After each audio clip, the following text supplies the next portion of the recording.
menjalin tali persaudaraan. Aduh.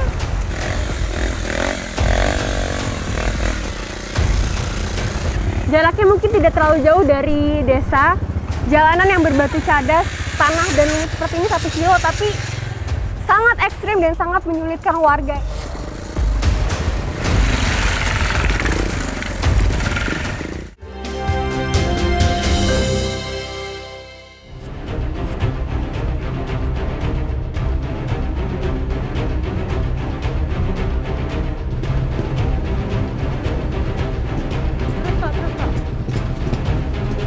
Jarak dari Desa Cimahpar menuju Kampung Bolenglang di Kabupaten Sukabumi sebenarnya tidak terlalu jauh, sekitar 3 km saja.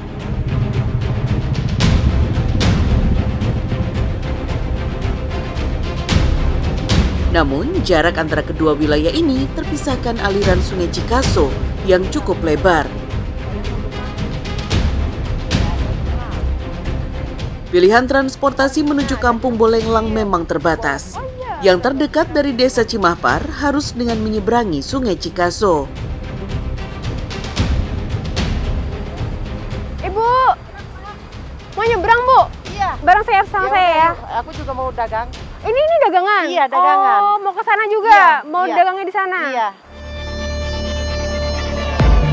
Ayo, Bu, ayo.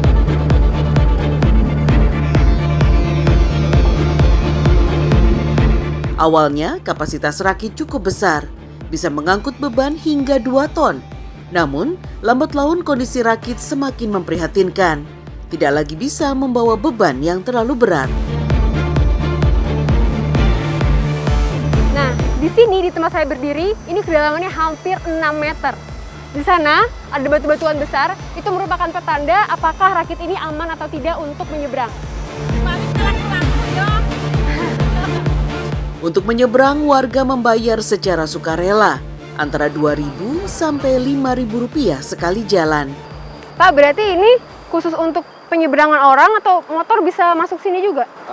Ini sebenarnya posisi rakit sekarang jadi sedang kurang normal. Kalau sedang normal, motor bisa 3 bersama penumpangnya.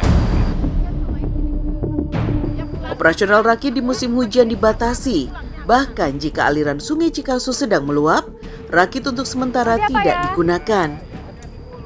Dan tidak seberapa lama, kami sudah sampai di seberang, di wilayah Kampung Bolenglang. Dari lokasi penyeberangan, perjalanan menuju Kampung Bolenglang berlanjut menggunakan ojek bertarif Rp80.000. Sesekali penumpang harus turun karena motor tidak kuat lagi membawa beban.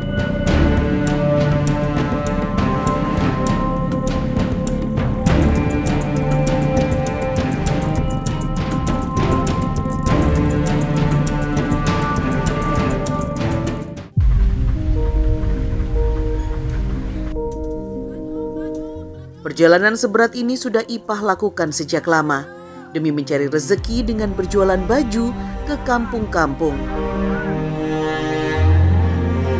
Baju yang Ipah jual dibelinya dari Pasar Surade yang berjarak 20 km dari Desa Cimahpar.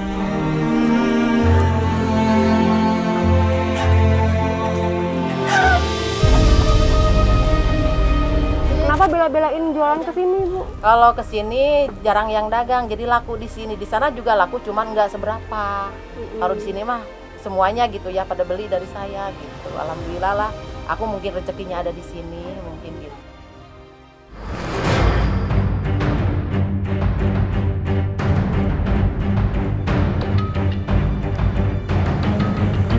Hari ini, saya bersama Inah dan keluarganya akan pergi ke Desa Cimahpar untuk menjenguk orang tua Inah.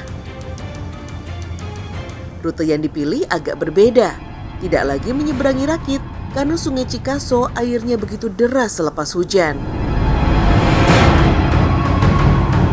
Kami memilih untuk melewati jalan alternatif, yaitu Jembatan Kaleang.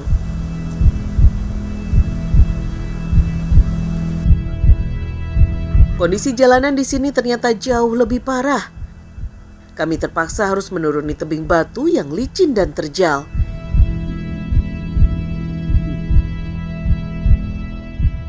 Hanifah yang kembali pulang setelah berjualan tidak punya pilihan.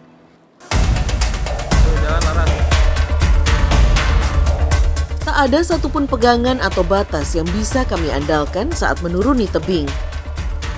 Jalan alternatif yang menjadi satu-satunya akses saat Sungai Cikaso meluap ini sungguh berbahaya. Ibu, kayak saya merosot, Bu. Tunggu. Nangkurap, aku bilang nangkurap, lebih enak nangkurap, Bu. Jadi Oke. kita mundur, gini mundur tuh. Mundur kan? Oke. Lihat ke bawah. Siap. Ya. Nah, gitu mah nggak keren. Coba mundur, lihat ke bawah. Ya, gitu. Lihat, kelelawar sudah menanti kita.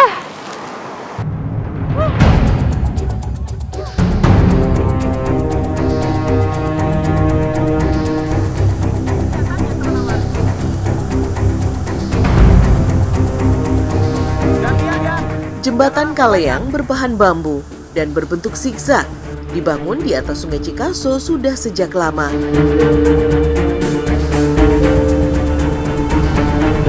Jembatan Kaleang tidak terlalu besar, kami harus menyeberanginya satu persatu.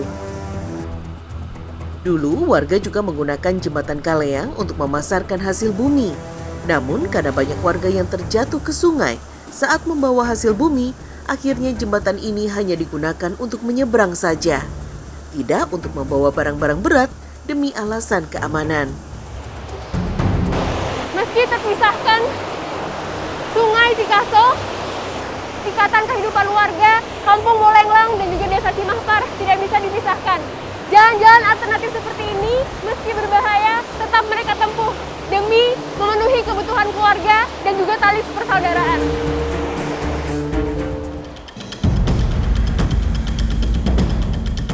Dusun Cibelut, Kecamatan Tegal Belet, Kabupaten Sukabumi, Jawa Barat, berjarak hanya sekitar 90 km dari pusat kabupaten. Sayang, akses jalannya buruk.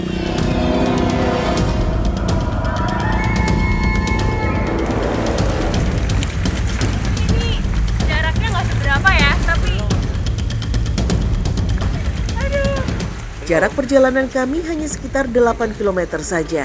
Tapi rusaknya jalan membuat waktu tempuh menjadi lebih lama, terutama saat hujan turun.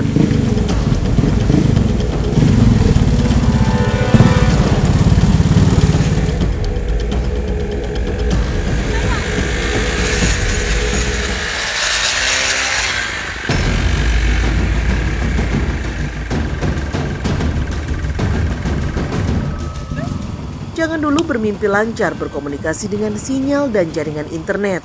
2 kampung di dusun ini saja belum mendapatkan listrik sama sekali.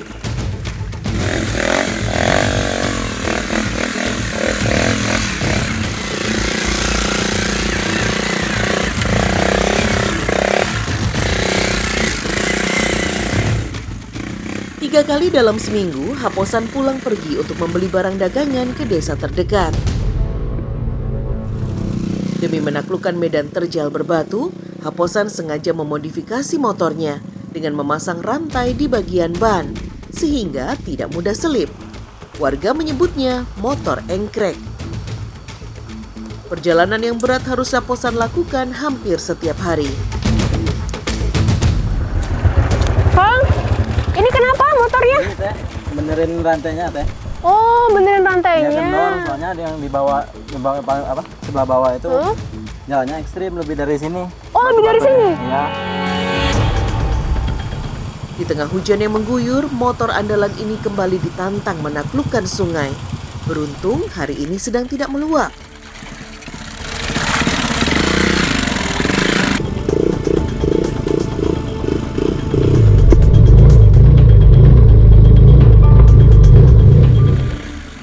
Bila air sedang tinggi, bisa mencapai dada orang dewasa dan para pemotor harus menunggu air surut untuk membuat rakit kayu untuk menyeberang.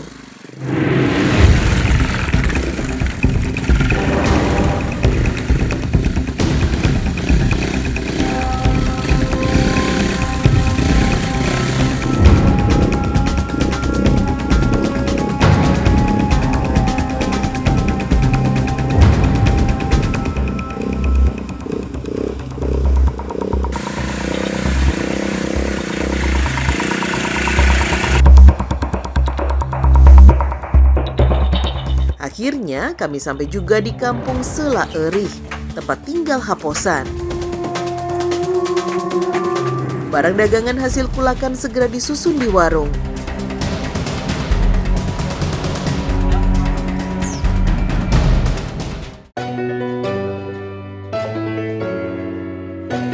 Dari 210 kakak Dusun Cibelut, rata-rata masing-masing berhak mengelola lahan seluas setengah hektar. Hampir setengah dari luasan hutan ditumbuhi pohon jati berkualitas tinggi.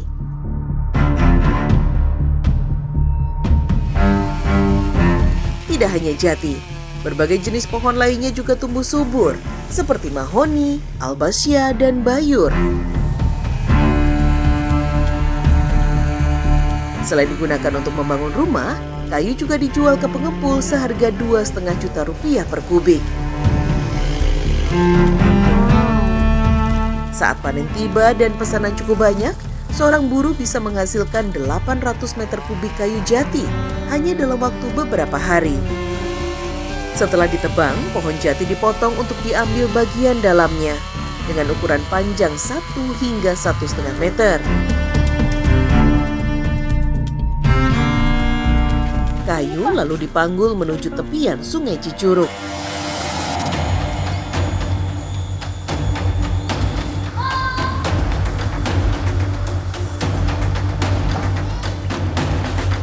Dan beginilah proses pengiriman kayu dari hutan rakyat pada pengepul di Kampung Bolenglang, Dusun Cadas Malang yang jaraknya mencapai 10 km.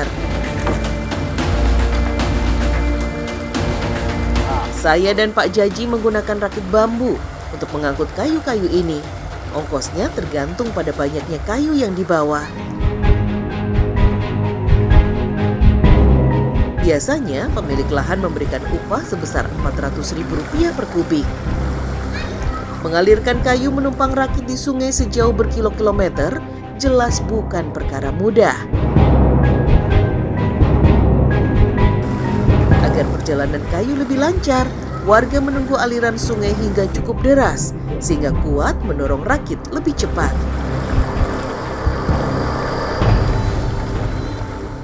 Kalau bawa kayu ini kadang sampai 1 hari. Kalau segini ini untuk buat rumah aja.